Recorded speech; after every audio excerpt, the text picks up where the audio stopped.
Hello, friends, and welcome to Season 3 of Hops and Hedges, the podcast where we talk about beer, landscaping, and everything in between. I'm your host, Heather Gerard from My Landscape Artist, and I am so glad you're here. Hops and Hedges is proudly sponsored by ext.tech, and you're going to want to stick around until the end of the show for an exclusive discount code to use for their powerful CRM software and mobile app. Now crack open a cold one, and let's dig in. There we go. With me today, all the way from Flagstaff, Arizona, is Craig Merriweather. Craig, welcome to the show. Heather, thank you so much. We've been going back and forth for a while, so I'm finally happy to get to talk with you. And isn't that, just before we started recording, we were talking about how as solopreneurs, you're just doing everything. And so for both of us to get our schedule to line up, but it's happening, Craig. Well, here we are. When you have to do math and time zones, and that's what happened yesterday. I do a handful of podcasts maybe every week here and there, and put on my schedule, and something happened with the time zones where I thought, I don't think I added that right. And so the hour was off, and I had something else that I had a consultation call with the client. I'm like, oh no. After months and months and months of finally planning this and getting it right, I have the day before say, can you move it an hour? Absolutely. Doing it all on your own. I always tell people, it's like I'd fire my personal assistant, but that would be me. So right. Yes. You just change. You just keep rotating the hat, right? Yeah. To what no matter how bad I am at it, I get to keep my job. So there you go. And you have clients all over. I was reading your bio on your website. And before we get into that, so talk about time zones. I mean, you have clients all over the globe. I had a big hour-long figuring out England yesterday. I'm like, I couldn't figure that one out for some dumb reason, and I felt internet was giving me wrong information because one was saying 9 hours, one was saying 8 hours, and I was like, it's nutty. But that's what's extraordinary about this technology, and it's relatively new. In and of itself, it's really became more popular doing sessions over Zoom, and not just hypnotherapy, but talk therapy or relationship counseling, business coaching, life coaching, doctor's appointment. Mm-hmm. All went to Zoom, due to the issues of COVID.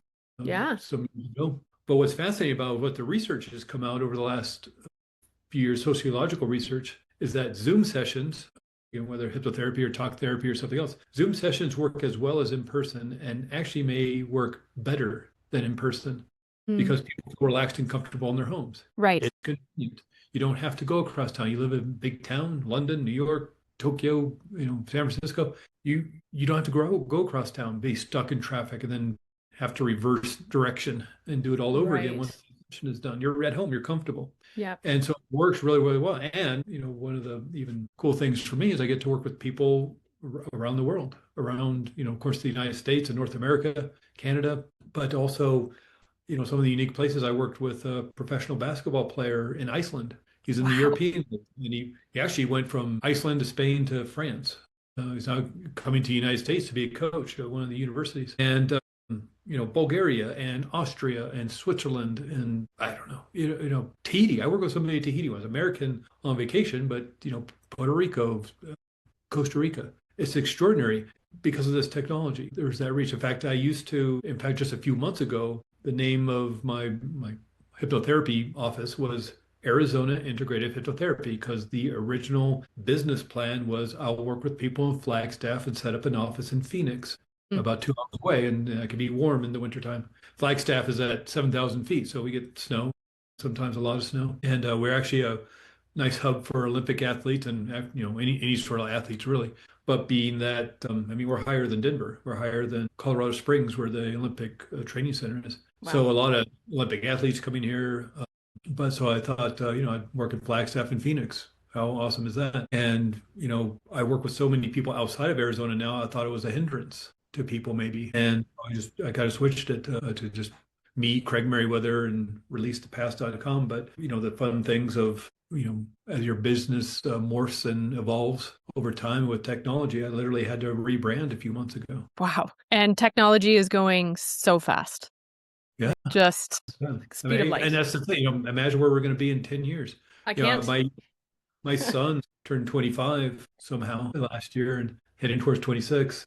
And when he was young, we moved to Flagstaff when he was about 1 year old. And as you're meeting parents and you're talking about school, where are they going to go to kindergarten and preschool and first, all that stuff. A lot of the conversations people were having is, oh, this is the first generation of kids who are going to do school on laptops. Right. At school, not the whole COVID online thing. Nobody saw that coming, I don't think. But in terms of turning in homework through email and assignments on laptops and showing the teacher or writing notes on laptops. And we're like, a laptop? We don't even have a laptop in this house. We have one computer, that whole thing. Flip phones, and that weren't even a thing yet. And yeah, it was true. He was turning in assignments on email and had to get him a laptop, his own personal laptop. And it's funny. I remember as a kid always Yeah. thinking that, or joking that one day you'll be able to plug us in and it'll be like osmosis. Like you go to school and you just plug your brain in and you get all the lessons directly downloaded. It's like, Isn't we're that not that neural link that Elon Musk is working on? I mean, it's extraordinary because they brand it and they put it out there as, military and soldiers and people who have lost limbs or maybe paralyzed will work artificial limbs or maybe connect with nerves that got severed or something. Yeah. It's extraordinary and it's amazing, but it's also like, they're going to be playing video games off this. Right. Yeah, They're going to absolutely. be, doing their homework off it, and not listening because the chip is recording the lecture and then processing and giving bullet points and all that. And Crazy. yeah, it's really crazy. And I remember watching that old cartoon show, The Jetsons, Oh, yeah. in the 70s. And, it's like, oh, a video phone. Yeah. How ridiculous is that in the future? Yeah. Here we are, literally talking to a video phone. Right. Or I even do the cleaning lady. most of She my was like a business. robot. Yeah, yeah. We have that Yeah. now. We're having those pretty soon. So All we need now is that machine that creates whatever meal you want in, 10 seconds. But and bed that wakes you up and flings you across the room and showers you and puts your clothes on for you. yeah. Right? Yeah. I want to get in line for that. So before we go down too much of a rabbit hole, so for those who don't know you or what you do, so you are a hypnotherapist, which is fascinating, and reading a little bit more too about kind of who you are and what you do on your website. Like maybe it's best if I just let you do it. Like I was just reading about your story and kind of how you struggled with anxiety and depression and trying to rewire your brain and the research you did. So as a kid, did you think you were going to end up being a hypnotherapist? Like when did a light bulb go off and think, holy crap, like this is the thing? Yeah, I don't think there was ever a light bulb moment. This has been a slow 40-year drip of getting to this state. It's sort of like a dimmer switch. A really, really big dimmer switch has gone on over the years because, as you just mentioned, I struggled a lot with anxiety and depression as a teenager. And this is the 1980s when I was a teenager. Graduated high school in 1985. There's no internet and there's no even the SSRI drugs, this selective serotonin reuptake inhibitors like Prozac and Zoloft. All that stuff came out in the 90s, late 90s. And so in the 80s, you had the phone book. What let your fingers do walking through the yellow pages and to find a talk therapist or whatever book you could find at the library, the bookstore. Certainly not talking to anybody about it, your friends. What 14, 15, 16-year-olds going to talk to their friends about needing a talk therapist. And so you just kind of stuff it. And you struggle with it, and you suffer through it, and you try to hope that it goes away. And because certainly not something you talked about or mentioned because there's something wrong with you if you're that broken, because everybody else looks together. And so it was really with the 90s and graduating and getting into my 20s and the 1990s kind of resurgence of the personal development movement, or maybe the second wave or third wave of the personal development movement. And Tony Robbins became super popular with Awaken Giant Within, and the Oprah Winfrey Show became super huge. He became a superstar. Eckhart Tolle, Power of Now, all these books were coming out. And that's what I dove into. I didn't know what else to do. And I thought this was a way to start helping as the internet starts coming out with our 14.4 modems, and through the phone lines. And it took 12 hours to download a picture. And Prozac came out, and all these books, all these articles is on the cover of Newsweek. The actual pill was on the cover of Newsweek or Time or something.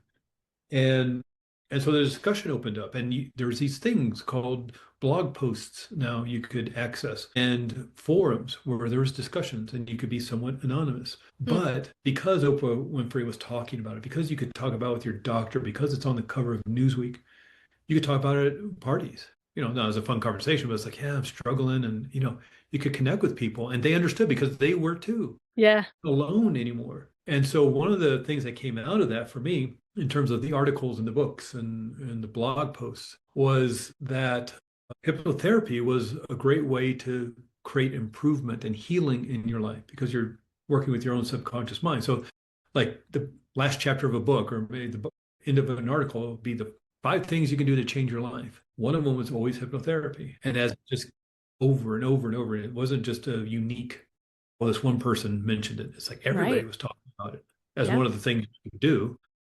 As I was looking into it and I started using it, I started working with people and I created some deep healing in my life Mm. because you are using your own healing powers, the placebo effect. Yep. We know mind can heal. That's why research studies have to have the placebo because they know they're going to accidentally influence people to heal themselves. It's not the Wow. medication. They know they're going to, the brochure about the research they're doing, let's say they're doing high blood pressure medication, a research trial on that. They know the brochure about the website where you sign up, the waiver you have to sign when you get to the research office, the white lab coats, the smell of the office, all that is influencing people to heal themselves. So they have to account for that. Because if they accidentally influencing people, it may not be the medication. So they need to see Right. if the medication works. So half the group is going to get the sugar pill because you need to see how many people will heal themselves. And let's say 30% get better on the sugar pill. That means they're healing themselves. Well, let's say 40% of the people get better on the real medication. They have to subtract 30% because maybe they accidentally influenced them to heal themselves Hmm. and the medication actually had nothing to do with it.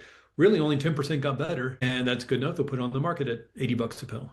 Wow. And really, in this example, more people healed themselves through mind, but there's no huge billion-dollar, trillion-dollar payout. You Right. can't patent somebody's mind. You can't copyright somebody's mind. And so, in terms of this work, it's really about tapping into your own healing power, though, and not tricking you into it. Because you know what the problem is, and that's what's extraordinary about this. People who are struggling with anxiety or depression or anger or resentment, they know why they're doing that. Yeah, unconsciously. But even if somebody's chronically anxious all the time, resentful all the time, angry all the time, it's really not all the time.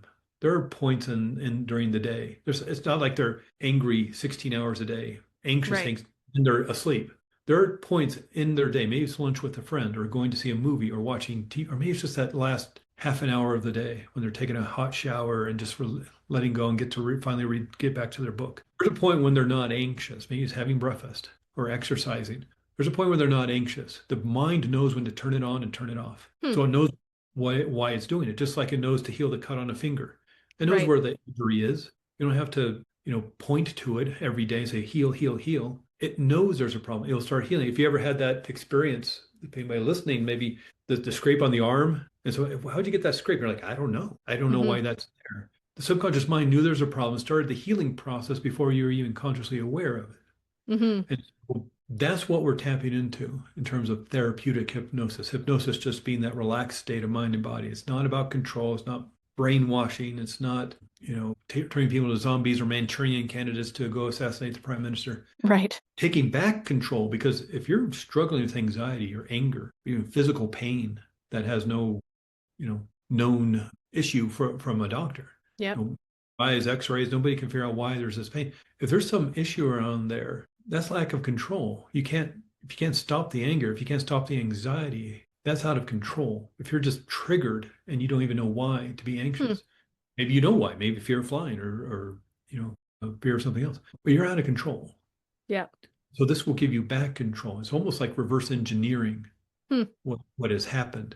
Because if somebody's all of a sudden anxious because they're about to take a test at school or about to get up on stage or in front of the big meeting to, in front of the investors, board of directors to give that speech, and they start getting nervous. Well, they've hypnotized themselves to feel nervous. And that nobody's born being afraid of tests. Maybe they're afraid of maybe there's an innate fear of rattlesnakes and tigers and fire. Yep. But in terms of a math test or getting up in front of people to discuss, the fourth quarter results, there's no inherent fear of that. That's learned somewhere. And you've Right. trained We through kind of hype ourselves physically. up. Yeah, and you're Right. literally creating a physical response, maybe Mm-hmm. even sweaty palms or your heart's racing or you get an upset stomach or a headache or something. You're literally changing your physiology because of instructions you have placed within your subconscious mind. You have hypnotized yourself to create this physical response. Maybe it's a good thing, or maybe it's not. Maybe Maybe you've hypnotized yourself to have great confidence in giving that speech, or that you're going to cross the finish line first, as every athlete probably does, is hypnotize themselves to be the winner. Hmm. But it also goes the other way, of course. And a lot of us hypnotize ourselves to create that anxiety or that fear, and maybe under good reason because of trauma we've experienced recently or a long time ago as a child. But what's fascinating about this is you're the one who did that. And maybe not on purpose, maybe unconsciously, maybe through the hurt and pain and trauma of a child going through something horrific. And it's not to say it's your fault or to blame you or even that was done consciously, but you're the one who did that. Then that becomes empowering because if you're the one who did it, that means you're the one who can undo it. And Right. that's where therapy is a bit different than a lot of these other modalities. Not that they're not healing and helpful, but in terms of this one, you're the one doing the healing work. Hmm. Because who better to know what the problem is than you? And who better to know what to do about it than you? Even Yeah. if it's unconscious. And that's the sticking point. It's like, well, I don't know what the problem is.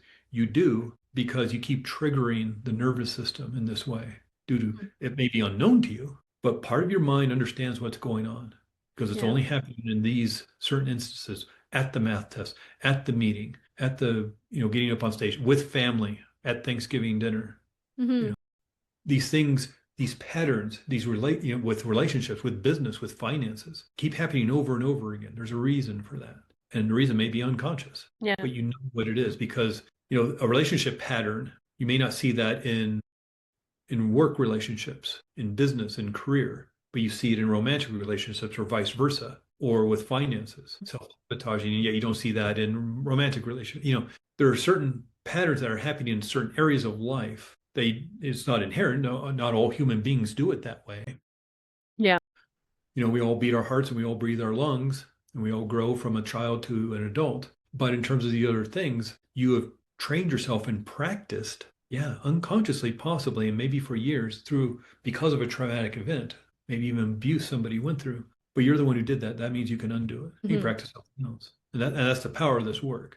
Again, I don't fix anybody. And hypnotherapy in and of itself, these tools don't fix anybody. You fix yourself using these tools. Right. Just like the hammer, the screwdriver, and the wrench don't build a cathedral. Hmm. And the YouTube video on how to build a cathedral doesn't build it. You build it. Yeah. Using facilitators, these coaches, and these tools. But you're the one who's going to build the cathedral. Yeah. For me, the subconscious is just such a fascinating topic since I was younger too. I probably struggled with depression since around age 14, 15, somewhere in there. I can't really pinpoint. Talk about, I probably need to hire you to do some work, right, with me. But Well, and it's just all sorts of things. Like I just noticed a huge anxiety jump in my body because I realized I left my phone on next room and I realized it's linked to my laptop I'm using. So I'm okay. like, oh my God, if I get a phone call, in the next half an hour, it's just going to like be one of those, oh, I'm the idiot that left my phone on. And it's just like that surge of anxiety went through my body as I realized my phone's in the other room. And it's like, that was automatic. It wasn't like I wanted to get this surge of adrenaline and like how embarrassed I'm going to be if my phone goes off and it rings on my laptop and I don't know how to turn off because I'm an old guy who doesn't understand technology, or Well, you how don't my have to be time embarrassed works. with me. Yeah. We've had some crazy things happen on this Yeah. show. That is for sure. I think the one time we had a guest whose internet dropped, and I did a whole improv commercial break until he came back on.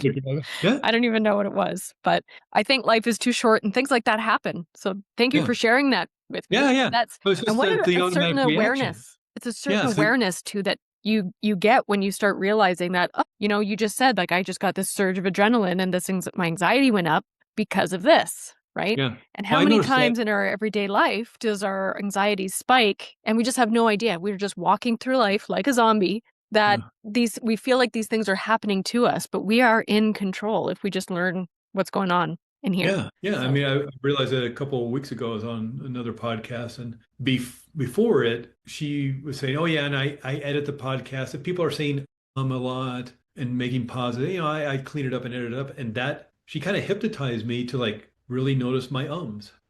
And you knows and well, like if you do this, I really became hyper aware because I didn't want her to spend all this extra time editing my interview because I say a lot. And right. she hypnotized me to be hyper aware of that because I didn't want to be that guy who makes her spend an extra hour of her life editing my ums. Every time I Well, actually said it or did one of those, hypnotherapy is a great tool that I like kind of kicked myself. Like, oh, I Right. did it. I did it again. And I became hyper aware to the point where I stopped doing it, I think. So And if it makes you hypnotized me feel any better, the editing software does it removes all of the ums in about 15 seconds. oh my God. Okay. See, I Yeah. don't know technology. So What do I know? see, no worries. We can say, Oh, and the software will it'll read the video and it will take a note of all the ums and ask, would you like to remove all these? And you just click a button that says yes or no. yeah. See, this is all the stuff I don't know. No anxiety for no reason. Okay, and good point, right? Because it was unnecessary for me in that podcast to be upset about it because it was literally going to take her all 15 seconds instead of because I'm used to like back in 2012 I had my own podcast. I don't know what it is to edit and do the music and do all that stuff. Mm-hmm. And so I try to be respectful of people and and how much work this is. It's fun to have the conversation. It's like anything, I guess, in life, especially business. There's a fun part of it where maybe Yeah. you're working with a client or I don't know, you're finishing the project and you get to stand back and say, look what I created or what I Mhm. helped create with the team. It's all the other stuff that's a pain. And that's the same with what I found with podcasting myself is like it's the pre-work of finding people and onboarding and then the editing process afterwards and the post work. It Yeah. wasn't fun. And Mhm. now just so oh, it's so easy because I'm used to like okay, well, 15 years ago it was a pain in the butt. Yeah, one of the reasons why I put off starting a podcast for too long is that's what I thought it was going to be. And I said, well, I'm trying to run a landscape design business as a solopreneur by myself. I'm not going to have time to do this. And I watched 2 YouTube videos and an introduction to Riverside, which is Yeah. the producing software that I use. And it all looked so easy. I was like, I could do this. Yeah. So, and here we are, year And 3. here you are. What did you say? Crazy. 3 years later? Yeah. Yeah. So Yeah. very cool. And I get to talk with people all over the world, which I That was never like. So cool. So cool. So I want to get back to you though. So talking okay. about Okay. hypnotherapy, because you touched on it a little bit earlier of how many people kind of think or assume that you're not you personally, but that hypnotherapy is brainwashing or it's Yeah. training you to, assassinate somebody or Yeah. like all of these things without recognizing what it actually is. So Yeah. I'm wondering, without hypnotizing me or any of the Yeah. listeners, could you explain what kind of, if someone was going to sign up for a hypnotherapy session, what could they expect? Because I know a Yeah. lot of people, including myself, are curious about it, interested in it. I was hypnotized in high school years ago. I don't remember much of it, but something about being a goldfish in a dryer. And I acted like, I don't know, like I was a fish in a Oh, dryer or it was something. like a show. Yeah, it's so weird. Yeah. So Yeah. that is my only experience with. Yeah. Unfortunately, that's a lot of people's experience where it's from the movies or TV shows or the Las Vegas shows or comedy clubs or a high school event. And it's meant, and especially those kind of events at a high school or a college or at Las Vegas or somewhere, comedy club. It's to entertain, Right. to have people come up on stage and act silly. I understand that everybody that gets up on stage volunteered to get up there. Yeah, They there's a certain want to. willingness, Yeah. right? You have to Yeah. want to do it. And that's with this work too. You can't make anybody do anything they don't want to do. That's not a thing. That's Mhm. not part of this work. I can't make people quit smoking if they don't want to quit smoking. Their Right. wife, their husband makes the appointment, mom and dad make the appointment or something. Mm, They don't want to quit smoking, they're not going to quit smoking. They don't want to lose the fear, but maybe there's some secondary gain around getting, not getting better. yeah. Maybe when growing up, mom, one of 7 kids, and you only got attention when you were sick or hurting or crying. And so they have hypnotized themselves to have a belief that they can only get attention and love and comfort from somebody when they're in pain, sad, or they're crying. And so Right. they have learned maybe from being a small child, since being a small child, that that's how you get attention from somebody. That's something they can change. It's not a true belief, but Yeah. something they have programmed themselves, so to speak. And Mhm. so, and to a certain extent, they lost control. They lost control of being able to have maybe a healthier relationship with people and express themselves in a more honest and truthful way. Well, they can change that and they can take back control. And this isn't turning people into zombies or Manchurian candidates to, assassinate the ambassador or the prime minister or something. It's not like you see in movies. It's just a way to move the plot forward. And again, just like the shows, comedy clubs and things, everybody that gets up there volunteers to be up there because they want Mhm. they're extroverts, they're exhibitionists. And who's that, the hypnotist comes out and, hey, everybody, welcome to the show. We're going to have a great time. And who wants to get up on stage and have a good time tonight? Are they going to pick the introvert in the back of the room, hiding in the Right. shadows, sneaking down on their It's pick me. I extrovert? want to do Yeah, it. exactly. And even if, let's say, somebody lost a bet over dinner and they say, okay, well, you have to go up on stage tonight when we see the show, they're going to be excused because they don't want to be there. And they're going to be in a high level of stress, which is not going to be conducive to what the hypnotist wants to do with the show. And Mhm. so you can't make somebody do anything they don't want to do. That's why I can't make somebody quit smoking if they don't want to quit. If Mhm. they want to negotiate with their husband or wife to smoke in the garage, is, well, look, I tried hypnotherapy, it didn't even work. I guess I'm going to smoke forever. I'll just smoke in the garage. It's like, yeah, that's what they're going to do because they're in control. Right. Now, if they want to quit smoking, if somebody wants to create healing, otherwise I could hypnotize my way into the United Nations and create world peace. Right. Hypnotize everybody, create world peace. I'd be the guy that ended war and created world peace, and If only it everybody. were that easy. Yeah, if only it was that easy. It comes down to, what do you want to do?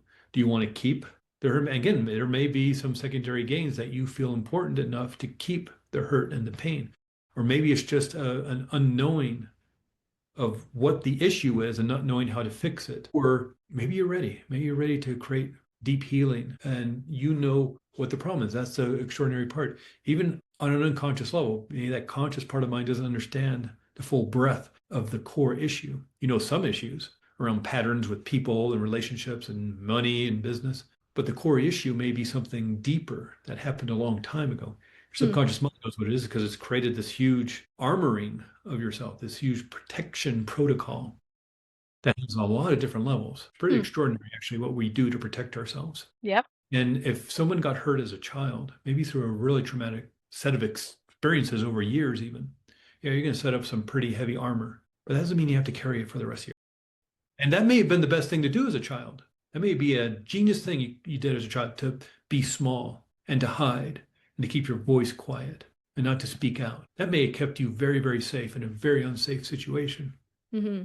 That doesn't mean you have to live that way for the rest of your life. Right. Until you change the instructions, why would anything change? Like computer code. If like you're writing, an accounting program for your business and you put in there 2 + 2 = 5, well, that doesn't make any sense, and nor does it work. But it doesn't matter how much you type on your keyboard or slam your fist with your fist on the keyboard out of frustration, or talk to your friends, or talk to a therapist, talk to a business coach, or write, take a marker and write on your computer screen 2 + 2 = 4. It's not until you go into that computer code, look through those lines of code, is that, well, there it is, and do a search. How easy is that? Just to search through those millions of lines of code to find 2 + 2 = 5. There it is. Edit it, amend it, change it, press save, and now your equations equal out. You know, and I don't mean to make it sound like it's that simple and easy, but sometimes it's that simple and easy. Right. Change the code. Yeah. Change, and it's, of course, one aspect of being human being is what you practice, you get better at. That can work for you, that can work against you. If you're playing piano, you want to learn a foreign language, you want to learn guitar, you want to learn dance, you want to learn martial arts, you want to learn to walk as a child and ride a bicycle. Yeah, that's great. But if you're practicing anxiety, if you're practicing anger, if you're practicing putting up boundaries and very unhealthy boundaries and barriers around relationships, around finances, and you practicing that, you're getting really good at it. You're going to get a black belt in anxiety, a black belt in anger, a black belt in ruining relationships, maybe. Yeah. And so really this is about creating that code change, creating healing and resolution around old hurt and pain, whether it happened last week, last month, or 50 years ago. Hmm. Resolution and healing around that. And then now what do you want to practice instead? Yeah. You want joy, you want happiness, you want confidence, you want, self-esteem boost, you want self-worth. What do you want? You can have it. Just may take some practice and wire it into your brain. Yeah. It makes me think of the analogy of, I forget who said it, but that we all have, a wolf and a dog inside. And we can either feed the wolf the fear, right? And the anxiety and the depression. And that's what we can spend our time on. That's what we can practice. That's what we can get better at. Or we can feed the dog, the loving, Yeah. caring, nurturing. But whatever you feed is going to grow, right? Yeah. And that's where that comes in. And I know for me, like, talk about, I'm like a Swiss Army knife of somebody who has seen therapists and psychologists and a whole bunch of stuff, because I was always the weird duck, and then I got anxiety and depression and was feeding into that, right? And now I'm a self-proclaimed joy spreader, That's what I say. Like that's where my focus is. When people talk about core values, that's my number one. It's just spread joy. However I can do that, that's what I'm going to do. But I've done a lot of work and have become quite aware of these like limiting beliefs. And I know I'm not the only one with them, right? No, but you made a Crazy. decision that you wanted to be somebody, not not change yourself, but just clean up and reset the nervous system. So those warning signals of anxiety and anger and depression aren't going off at a level 10, like a volume level 10, like a Mm-hmm. fire alarm in a building. Turn it down, turn it off even. You don't want to get rid of anxiety and fear. That's very helpful. That anxiety and fear is what keeps you from walking down a dark alley at midnight, even though it's a Mm-hmm. shortcut home. What keeps you from peering over the edge of the Grand Canyon or a tall building too far. Yep. Keep from hitting, putting your hand in the fire. So to a certain extent, we need that fear and anxiety. It keeps us alive. It keeps us safe, keeps us protected. But it doesn't need to be on a volume level of 10 Yeah. time. But there may be some issue around holding on to some hurt and pain for decades, if not years, and you've trained yourself and practiced, just like, learning martial arts. You've gotten a Mm-hmm. black belt, being anxious and protecting yourself and having those warning signals go off, maybe Yeah. on a fairly regular basis. All right, well, you did that. And again, it's not to blame you or say it's your fault. Certainly not. Certainly it's not Mm-hmm. fair. But it becomes empowering when you say, okay, well, if you did that, then you could do something else. You can Right. become a warrior of joy. Mm. You can spread joy instead of feeling anxious and hurt and wanting to hide. When I think everybody comes to a point where it's time to make a decision, right? And again, not to point fingers or blame, that's not what it's about. But Mm. regardless of the trauma, what happened to you before, what you did in the past, there comes a point where you can keep doing what you're doing and keep feeling the way you're feeling, or you can really take ownership to become empowered one way or the other. Usually that means help to make a change, right? You can either keep going on this dirt road that really sucks, right? It's Yeah. the road you've always been on, or you can decide to make a turn, Yeah. right? And there's all sorts of different tools too. I mean, there's 8 billion people on the planet. There's not one size fits all. You go to Mm-hmm. the hardware store, you go to the tool shop or whatever, there's not just one tool. There's lots of different tools in different sizes.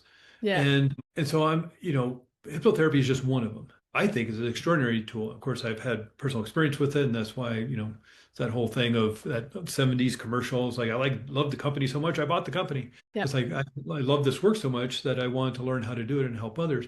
But talk therapy is great. EDMR, acupuncture, all these different things, yoga, massage, all these tools that you can have in your toolbox for whatever the issue is. Get in a car accident, don't take me to a hypnotherapist, take me to the emergency room. I want a doctor, and I want x-rays, I want MRIs and potentially surgery, cast on limbs if I have broken bones. But I can also use hypnotherapy to help accelerate that healing. That was proven in Harvard, did a study with broken legs, and half the group was all kind of same break on the leg, and one group just had the cast on the leg and dealt with it like that. The other group had the cast on the leg but did hypnotherapy once a week and then also listened to recordings, and that group got their cast off in 5 weeks. The other group got their cast off in 8 weeks. Wow. Using hypnotherapy accelerated healing by 40%. Now, it wasn't magical. They weren't healed the next day and got the cast off in 24 hours, but accelerated healing. They went to the doctor, they got x-rays, they put a cast on their leg, but then they also used mind to help accelerate healing. That's the power of it. Oh yeah, and the brain is an incredible thing that I still wholeheartedly believe that we have barely, as a society, as a race, have tapped into the potential, the healing power of the brain and what we are capable of. We just haven't figured it out yet, Yeah. Like Yeah. I just mean, there's also, extraordinary. yeah, all sorts of extraordinary, even, back in the 1970s, and the CIA and Stanford were doing all these experiments with remote viewing, proving that consciousness is non-local. That was, 55 years ago. Yeah. They're starting to prove that. And that not only is consciousness non-local, meaning it's not imprisoned with this in the skull, but it can move across location, look into underground bunkers and all sorts of things. Yeah. It can move forward and backwards in time. That's nuts. That's crazy. But that's what and it's the government proving that. They were trying to weaponize it. They weren't trying to be woo-woo and spiritual about it and get everybody to meditate. They're trying to weaponize it to get ahead of the Soviet Union, who they thought were trying to weaponize ESP and psycho ability as well. They wanted to get ahead of the Russians. or Soviet Union back then. And so yeah, it's crazy what we know. I mean, the idea now that's coming out that this brain of ours is an antenna, not a storage house. Hmm. That memory and consciousness is not held within the brain, but the brain is the antenna and pineal gland is the transducer, turning frequency. So just like a radio in your car. Back in the day, we had car radios, not internet and satellite radio and all this, but the radio would pull in a signal through the antenna on the hood of your car. If you're in a large city, potentially you have 50 radio stations between talk radio and news and sports and all sorts of music. And you don't hear 50 radio stations when you turn on the radio. You hear that one station and then you get tired of the music or the talk or the sports or whatever, you switch it to another station. You hear that station, you're pulling that one signal, and that transducer turns that frequency back into music. Or your television back in the day, the rabbit ears or the antenna on your house, you turn it to channel 10 at 9 o'clock on Thursday, you get to watch Cheers, and it pulls that frequency out of the airwaves amongst the other television stations and radio and microwaves and all that stuff, pulls in that one frequency. Transducer in your television turns that frequency back into sound and visuals, so you can watch your TV show. We're suggesting that's what the brain is doing, and so that's quite extraordinary. So it means like memory and consciousness is not held within the brain, and that's extraordinarily fascinating. Yeah. And that a lot of that goes back to the remote viewing work, like 55 years ago. And so, and this whole thing, and then there's another. And we're kind of getting up against time, but another 8-hour conversation about the craziness of consciousness and ESP and remote viewing and all these things, past lives and seeing into the future, prophecies and things. Is that really possible? If there is no time and this brain of ours is an antenna, just like I don't have my phone, I left it in the other room. If I had my phone here, I'd show you my phone and say, well, I have access to, or my laptop I'm using right now. I have access to the world's knowledge. I have access to everything. Yeah. All the music and all the knowledge in every university. And it's not in the computer. It's not on my phone. It's not on my computer. I'm using it to pull in. Yeah, I have a couple of apps on my phone and some music and some photos, but the information I'm pulling in from somewhere else, from towers and servers and satellites, I don't know what. But same with my laptop. The information that I'm pulling in is not really held on the laptop. Yeah, I got some stuff on my desktop, some Word documents and Excel spreadsheets and things, but information I need is not within that. It's pulling it in is like pulling in these transmissions through the airways. Our brain seems to be doing the same thing. Just, once again, technology mimicking what we're doing within our bodies. And, a lot of research coming out within the last 10 years about, people way smarter than me, whether this, reality of ours is a computer simulation or a holographic universe or a parallel universe or multiverse, or, the brain is an antenna, not a storage unit, not a warehouse. Right. Information. And that makes being human even more extraordinary, and this work is very fascinating to me. Yeah, because and then makes this work of hypnotherapy even more interesting and exciting, because then where's the healing coming from? If your consciousness is not like imprisoned within the skull and resides in the brain, then where is it? And where's the healing coming from that heals the body and heals the emotions and heals the mind? And that's probably a great place to end a conversation, because it gets into like 5 more hours of going down there's so many Wonderland. things, many talk about going down a road, and then like there's so many different directions we could go in. But before we do wrap up, there are a couple more things that I want to talk to you about. So you had mentioned earlier, or just very recently, about past life regression. And I know this is something else that you do, but you have a book that you've just published called Past Lives Guidebook, Discover the Healing Power of Past Life Regression. Can you talk about that? And how did your travel journey get you to this? Were you the recipient of this type of healing? And then you were like, wow, I got to get into this.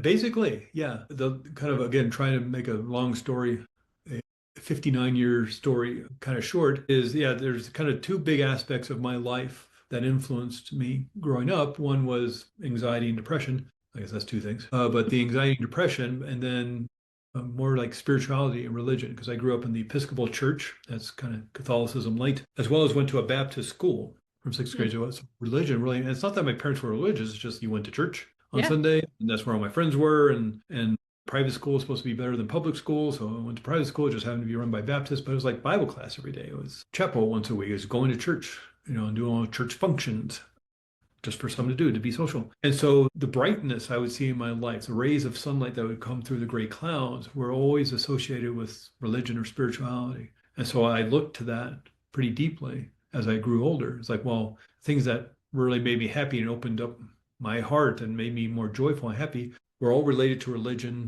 or spirituality of some form. So I really kind of went heavy into that too, as well as the personal growth movement in the 90s. Learning about other cultures, moved to Santa Cruz, California, went to a university there, and you just learn about different people and places. And it's right near Silicon Valley, where Apple Computers and Google and Yahoo and all, IBM and all them were. And it's just people from around the world. There's festivals and music and dance and food. And you get to learn about their philosophies and their theologies and their spirituality. And my worldview just opened up. And one of the things that came out about is reincarnation and past lives. And it's not that I believed in it. I was curious about it, and I was like, I don't know. I don't think that doesn't sound right. That's the way I grew up. I didn't grow up with that. Yeah. But it was, again, trying to make a really, really long story kind of short, it was my own accidental, spontaneous, intense past life memory that happened. Like, to kind of was working with a friend, she was telling me about her dreams that she'd been having, and I seemed to be connected, as well as some other people. And then I just had this intense, spontaneous release, an emotional release. I was sobbing due to this kind of past life memory she was talking about that I seemed to be a part of. It is, again, long story. And that fascinated me so much that I was like, I got to dive into this and see what this is all about. Yeah. On top of the own healing work I was doing and other things, which all led to, what connects all this is hypnotherapy. Being able to do not only this deep healing work, but also deeper spiritual work. Yes, you can do ayahuasca or peyote or LSD or things, but what gives you control? Here's that word again. What gives you control is hypnotherapy, And so I just was fascinated by it, and due to my own experiences, whether with deep healing around anxiety and depression and the stuff I went through, as well as the more spiritual side of this, one thing connecting it all was hypnotherapy. And I found this great school, Hypnotherapy Academy of America, where you spend like 400 hours learning about trauma and releasing and resolving and healing, that and anxiety and the hurt and the pain, as well as medical hypnosis and physical pain and healing acceleration and boosting your immune system. And then the last 100 hours is past life regression. Once you've learned how to help people with trauma and hurt and pain and even physical issues, then the spiritual work comes. So it builds upon all that. So if somebody is dealing with some hurt and pain related to a past life regression, you already know how to help them with that. And it's this deeper work. So it was like 500 hours of this intense training on top of, the continuing education and conferences and jobs and things since then. But it all led back to all my own personal experiences. And the book itself, here it is right here. How about that? There it is. I'll find it on Amazon. It was just due to my own curiosity and, skepticism about it all. How does this work? How is it possible that we have these past lives? I can remember them. Well, let's find out about memory and consciousness and time and space and remote viewing experiments the government did. It was just for my own interest because I love that kind of stuff. Yeah. People might remember back in the day the In Search of with Leonard Nimoy, all these kind of crazy things that go on in the world and conspiracy theory kind of stuff. And so this fascinates me. And then after a while, it's like, I think I got a book because I think other people might be interested too. So it's not so much people's stories. There's Brian Weiss and Michael Newton and Dolores Cannon. They tell people stories, which are fascinating and very interesting. But this is more of what's going on in the brain in terms of consciousness and where memory is held and the pineal gland and crystals in the pineal gland. And, there's this rice-sized piece of the brain has 40,000 crystals in it. Why? It has nothing to do with melatonin production, which is the main job of the pineal gland. And people say, it creates an electromagnetic field that's measurable. Well, how does that work? And why is that, And you find these research papers that talk about the pineal gland being a transducer. Wow. And the brain, being an antenna. And now this research coming out that the DNA in every cell of our body acts as a fractal antenna, being able to tap into electromagnetic fields. And it's like, what? Yeah. Hear about this stuff in school. Right. And how does that affect us as humans and the information we can achieve, let alone holding on to information? Are you pulling in certain information through protection? And safety, as opposed to, and can you change the channel? My mind is totally blown. And Yeah, I it's Yeah, crazy. there's so many questions. It's like the more you talk, the more questions I get. But we are coming up to time, so I'm going to end with just one thing. And I'm wondering if you can help myself and maybe any other listeners. Something that I saw on your website and something that you mentioned briefly earlier was a tool. Like maybe you can recommend a tool or an exercise for regulating or resetting your nervous system. I Yeah, this is a know great. Yeah, personally, this is something where, again, as a solopreneur wearing all these hats and you feel like you're in fight or flight 100% of the time, and then you just hit that wall and your nervous system is shot. Like you're just totally useless. So, yeah, is yeah. there some advice or an exercise or Yeah, something let you me could leave with show you a us? real quick exercise, and I'll send you the show notes, Heather, or I'll send you something you put in the show notes Great. that explains a little bit more. But it's called 3-2-1 reset, and it's a simple exercise that has extraordinary power to reset the nervous system and literally change the chemistry into your brain. I could spend a whole hour just explaining, how it taps into the vagus nerve, and by using imagination, you can change your physiology, like having a dream at night, having a nightmare at night changes your physiology. Right. So you can use imagination to change it. So the 3-2-1 reset exercise is three slow breaths. You just sleep. So, but of course, you're exhaling out all the carbon dioxide, breathing in oxygen. This brain of ours takes 20% of the oxygen we breathe in. If you're not breathing well, even holding your breath in fear, you're Yeah. not feeding your brain. And if your brain may start pulling energy and oxygen from other parts of your body, turning down the power on your immune system, your digestive system, then people feel sicker. It's Mhm. all these things where if you just took a deep breath, and I know it's obnoxious to say to somebody dealing with anxiety, but taking a deep breath in is one of the best things you can do. Stimulating the vagus nerve, which is a big part of the parasympathetic nervous system, the relaxation response, it's attached to your lungs. So breathing in 3 times, then we're going to create bilateral stimulation, which means operating on both hemispheres of the brain. And that pulls energy away from the part of the brain that's creating the anxiety. All the energy kind of goes to creating anxiety or the anger, or the resentment, and the fear. And so pulling that energy away by moving your body, here's my little squeezy ball, just moving the body back and forth, maybe passing the ball back and forth. So, bilateral movement, meaning both Yeah, sides. yeah. Or like walking, or Okay. Yeah. people drumming on their knees. They're nervous and they're trying Yep. to calm themselves down. Riding a bicycle. But what we're Hmm. going to do is grab our shoulders. And so here's some bilateral stimulation, but there's also a hug. And so just like you can touch a hot pot and feel the pain go up your arm and to your brain, and the brain says, Hmm. "Oh, let go of the hot pot," all within a Right. millionth of a second. What we're doing now is, sending this feeling of love and this nurturing touch, this healing touch up into our brains. So the brain is now going to start creating oxytocin, serotonin, and dopamine. And we're Hmm. going to enhance that by thinking of somebody you want to give a hug to. Yeah. Hug yourself Make later. it Keep liver. driving. Yeah. Yeah, yeah, keep trying. But just taking a deep breath in, you don't want to do this in the big meeting, but you find a time before the meeting. Take a deep breath in, hug yourself, and close your eyes and think of somebody you want to give a hug to. A good friend, it could be, mind can't tell the difference between what's real and what's imagined. That's why a nightmare can feel so scary. It's something ridiculous or crazy. Think of somebody you care about. Maybe it's a dog, maybe a pet, a cat, a dog, or you had a dog when you were a kid, somebody in your family, one of your kids, maybe a good friend, maybe somebody who's no longer with us, your grandmother, your grandfather, somebody you've never met before. Maybe that's alive today, an author or speaker, a celebrity, an athlete, a musician, actor, and maybe somebody from long ago, Mother Teresa or Joan of Arc. As you breathe in slowly and deeply, resetting your nervous system, you change the chemistry in your brain by hugging yourself and thinking of that person you want to give a hug to. You can do this in 5 minutes. Reset your nervous system and totally change the Hmm. chemistry. And is that the one? The one is you think of one person that you'd like to give Yeah, a hug to? Oh, yeah, three, perfect. two, one, reset. I Yeah, love that. Very yeah. cool. So it's three slow breaths in and out, bilateral movement, for example, a hug, right? That caring feeling, and then actually thinking of someone you'd like to hold or Yeah. embrace. And it's called 3-2-1 reset, not 3-2-1 do it once and your life is rainbows and unicorns for the 50 years. Do it over and over and over again. If you Right. have a meeting in the morning, a meeting in the afternoon, a meeting in the evening, do it before each meeting. Or you had a really, crappy day. Sit in your car before you walk back in your house and Yeah. engage with family and kids and your spouse and all that. Reset yourself Hmm. and do it again and again and again and again. And guess what? You're training yourself. You're training your nervous system. You're training your brain to make Hmm. it easier, faster to get into that state, in that flow state. And it's a really simple exercise. Again, I'll send you the link to it. Yeah, On that'd the be great. or And email it. you'd like to do. There's videos about it and a worksheet you can download and all that stuff. Just I'm going to be in touch with you because I see on your website you have a book a session with me now thing. I am signing up. yeah. We're going to do that. I'm going to check out your book on Amazon.